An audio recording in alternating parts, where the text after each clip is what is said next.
Good morning, everybody. This is Pastor Patti with your Monday morning check-in for Monday, August 10th.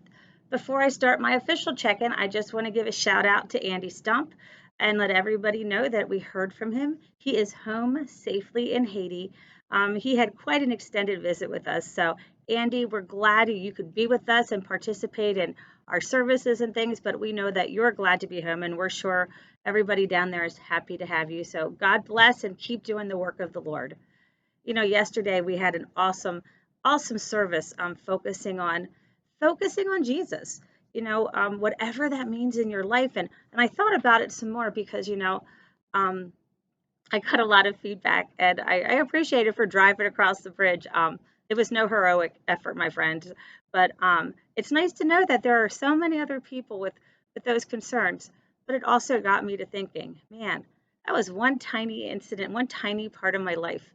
How many other things out there that we sometimes forget where we need to focus? In fact, this morning when I got to the church, one of our daycare staff said, "How did you seriously get across?" And I went, "I'm not kidding.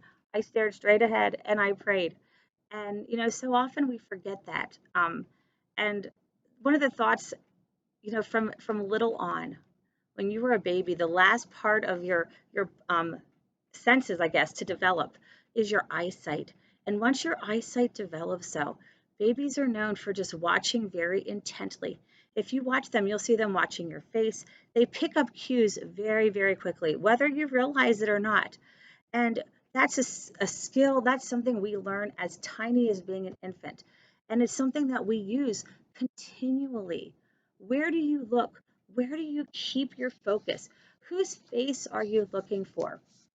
you know, um, Coming off this message and everything yesterday, the song "Turn Your Eyes Upon Jesus," I could not get it out of my head, and so I did a little research on it.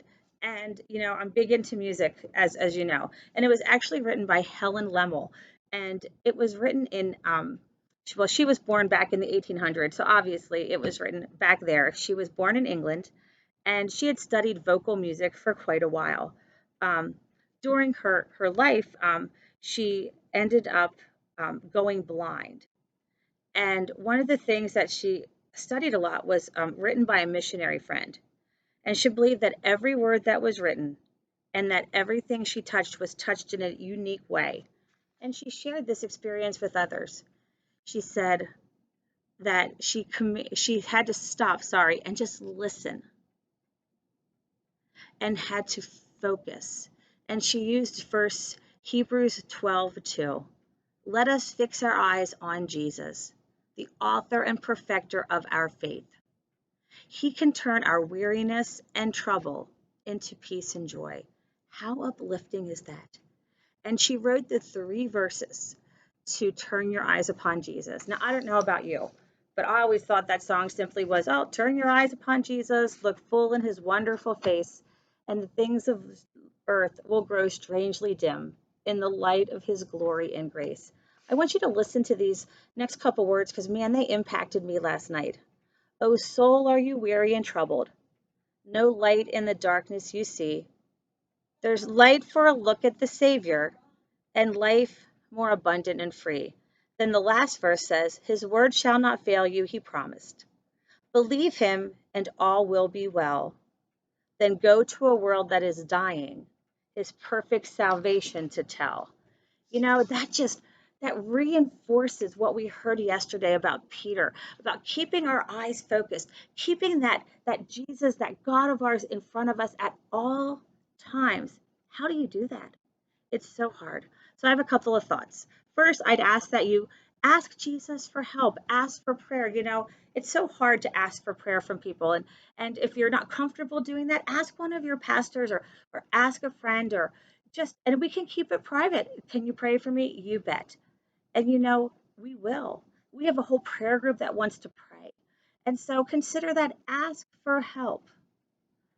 Peter did. He was able to refocus. Something else to think about is to sort of look away from where you are at the moment. I don't mean turn your eyes away from Jesus, but I mean turn your eyes away from the circumstances. Take a rest from the news. Take a rest from all that's bombarding you in this world and just look to Jesus and ask for that guidance. No, another time, so often we so focus on ourselves. So often we get so busy and we're worrying about where we are. And in Luke it says, consider how the wildflowers grow. They don't stress, they don't struggle, and they don't look inward. Some days we need to forget that it's not about us, and actually more than that, that we have less control and it's more about what God can offer us and give us. And we need to take that and run with it. And my last piece of thought for you when I'm thinking about this is just take the time to refocus. Refocus your eyes on Jesus. We all have our Peter moments. I mean, heck, I think we're all Peter in the making some days. But we all have our Peter moments where we got this, and then we lose focus, squirrel, and we're out and we're struggling. But focus on Jesus. If you have to, just sit and close your eyes. Take a few moments to see him, to see what he has to offer you. I lift all of you up in prayer this week. I know for so many of you out there, this is a struggle, and we're all in this together. And I just ask that you think about these words and just turn your eyes upon Jesus. Take care, friends. Bye-bye.